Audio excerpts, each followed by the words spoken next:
సిద్దిపేట జిల్లా చేర్యాల పట్టణంలో సాయి శివ ఫర్టిలైజర్ యాజమాని ప్రభుత్వాన్ని ఇటు ప్రచారం ఘరాన మోసం చేశాడు. ఈ షాపులో ఈ సంవత్సరంలో సుమారు 5,000 యూరియా బస్తాలను బయట అమ్ముకున్నాడు. Wholesale dealer Ganesh, fertilizer Anjaneya fertilizer ఈ ముగ్గురు కలిసి ఒక్కొక్క బస్తాను సుమారు 1,350 రూపాయలకు ప్రైవేటు బాంబులకు కంపెనీకి అమ్ముకున్నారు.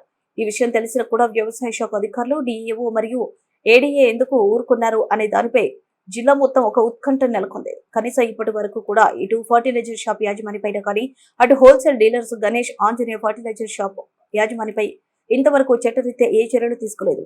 వ్యవసాయ శాఖ చేతగానితనానికి జిల్లా రైతులు దుమ్మెత్తిపోస్తున్నారు.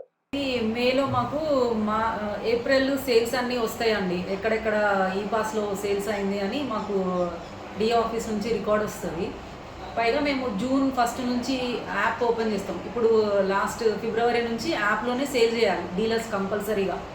సో వాళ్ళకి ఓన్లీ డీలర్స్కి మాత్రమే యాప్ ఆప్షన్ ఇచ్చారు. ఏమైనా ఫర్టిలైజర్ వస్తే ఎంటర్ చేసుకోవాలి, కన్ఫర్మ్ చేయాలి. అట్లనే ఈ పాస్లో కూడా ఎంటర్ చేసి పెట్టుకోవాలి. సేల్స్ చేయొద్దన్నాం, స్ట్రిక్ట్ ఇన్స్ట్రక్షన్స్ ఏప్రిల్ 10వ తారీఖు నుంచి. మాకు సేల్స్ రిపోర్ట్ వచ్చినప్పుడు ఏప్రిల్లో వీళ్ళ దగ్గర సేల్స్ జరిగినట్టు మాకు రిపోర్ట్ వస్తుంది. మే 1st, 2nd వీక్ అట్లా రిపోర్ట్ వచ్చింది. పైగా మేము అన్ని యాప్లో ఎక్కడెక్కడ ఉన్నాయి అన్నీ నోట్ చేసుకుంటాము. అట్లా వీళ్ళ షాప్ కూడా వెళ్ళాము. వెళ్తే ఒక 2 సార్లు వెళ్తే ఆయన లేడు. నేను గజ్వేల్లో ఎవరో చనిపోయారు, నేను అక్కడ ఉన్నానని ఒక 1 వీక్ అట్లా. ఆ తర్వాత మళ్ళీ మేము వెరిఫై చేసాం. వెరిఫై చేస్తే మాకు ఆయన దగ్గర స్టాక్ వచ్చినట్టు కనిపిస్తుంది. యాప్లో ఏమీ కన్ఫర్మ్ చేయకుండా ఓన్లీ ఈ పాస్లో కన్ఫర్మ్ చేసేసారు. ఎన్ని బ్యాగులు మేడం? 22 అంటే 22 కన్ఫర్మేషన్ ఉన్నాయి. అంటే 6,429 బ్యాగులు. ఓకే. ఆయన ఏప్రిల్ నుంచి దాంట్లో కొడుతున్నాడు. యాప్లో ఏం చేయట్లేదు. Physical stock 0. మేము వెళ్ళినప్పుడు 2 సార్లు నేను గోడౌన్ కూడా చెక్ చేసుకుంటాము. మాకు ఫిజికల్ స్టాక్ 0 కనిపిస్తుంది, ఏం లేదు.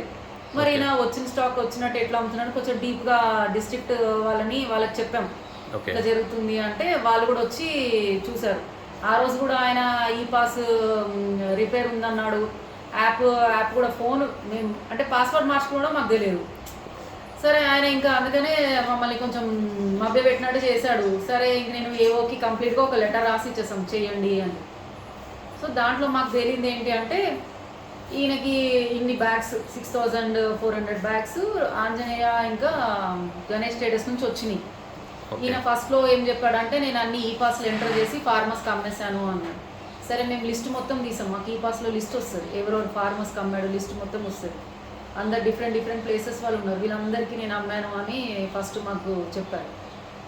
తర్వాత ఇంకా కొంచెం మేము డీప్ ఎంక్వైరీ చేసాం. ఎందుకంటే ఫర్టిలైజర్ వస్తే మాకు తెలియకుండా అయితే ఎటు పోదు, మాకు తెలుస్తుంది కదా అట్లీస్ట్ అని. ఇంకా కొంచెం డీప్గా ఎంక్వైరీ చేసి లారీ నెంబరు ఇవన్నీ మేము ఎంక్వైరీ చేస్తే ఏమీ మ్యాచ్ అవ్వట్లేదు. వెంటనే మేము పోలీస్ స్టేషన్లో కంప్లైంట్ ఇచ్చాం. మిస్యూజ్ చేశాడు ఈయన, మాకు ఇన్ఫర్మేషన్ ఇవ్వకుండా వాళ్ళ దగ్గర నుంచి వచ్చినాయి ఇవి లారీ నెంబర్ అన్నీ అని మేము చీటింగ్ కేసు 420 కేసు వెంటనే పెట్టేసాం. కేసు అయిందా మేడం? కేసు అయింది. ఇంకా వాళ్ళ ఎఫ్ఐఆర్ ఇంకా చేయలేదు. ఎందుకంటే ఇది డిస్ట్రిక్ట్ వాళ్ళ దగ్గర నుంచి వచ్చింది కాబట్టి హోల్సేల్ డీలర్ వాళ్ళ డిస్ట్రిక్ట్ టాస్క్ ఫోర్స్ కూడా కేసు చేస్తారు. కేసు చేస్తే వీళ్ళని అటాచ్ చేసుకుంటా అన్నారు. మేము ఆల్రెడీ ఇచ్చి కూడా 10 days అయిపోయింది. కంప్లైంట్ ఇచ్చేసాం, సిఐ గారికి కంప్లైంట్ ఇచ్చాం. 10 days నుంచి ఎందుకు చేయట్లేదు అంటే వాళ్ళు డిస్ట్రిక్ట్ టాస్క్ ఫోర్స్ నుంచి వాళ్ళు ఎంక్వైరీ చేస్తున్నారు. హోల్సేల్ డీలర్ నుంచి వాళ్ళ సెంట్రల్ లైసెన్స్ ఉంటుంది.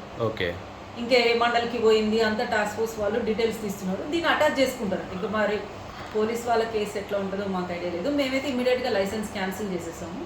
అయితే రైతుల ఏంటంటే వాళ్ళ ఉద్దేశం అసలు ఇక్కడికి రాలేదు. ఆయన అక్కడి నుంచి అక్కడే ఈ పాస్లో ఎంటర్ చేసుకొని క్లోజ్ చేసేసారు. అయితే రైతులు మాతో డిస్కస్ చేసింది ఏంటంటే అంటే వాళ్ళ ఉద్దేశం చెప్పినట్టు అగ్రికల్చర్ ఆఫీసర్ సంబంధం లేకుండా ఇలాంటి ఎందుకు జరుగుతాయి, వాళ్ళకి అనుసంధానంలో కూడా జరుగుండే అవకాశాలు ఉంటాయి కదా అని. ఇప్పుడు మాకు యాప్ ఏప్రిల్ 10th నుంచి క్లోజ్ అయిపోయింది కదా. అంటే మేము ఏమనుకుంటాం, ఇప్పుడు డీలర్ వచ్చినట్టు స్టాక్ చేస్తూ ఉంటాడు, స్టాక్ చేసుకుంటూ వెళ్తారు.